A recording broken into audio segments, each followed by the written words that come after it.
Hello കൂട്ടുകാരെ. അപ്പോൾ ഞാൻ കഴിഞ്ഞ ദിവസം ഒരു മുരിങ്ങാപ്പൂവ് തോരനുണ്ടാക്കിയത് വീഡിയോ ഇട്ടിട്ടുണ്ടായിരുന്നു.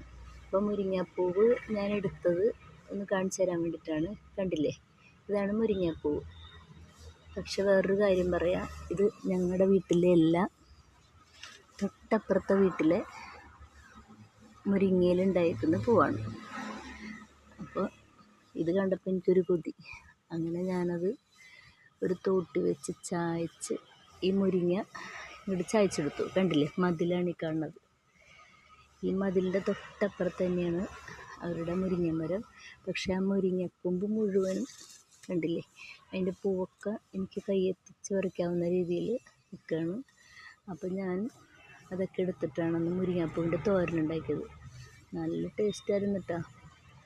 മുട്ടയും മുരിങ്ങാപ്പൂവും സവാളയും ഇഞ്ചിയൊക്കെ കൂടി ഇട്ടിട്ടുള്ള ആ ഒരു മുരിങ്ങപ്പൂവ് തോരൻ നല്ല അടിപൊളി സംഭവമാണ്.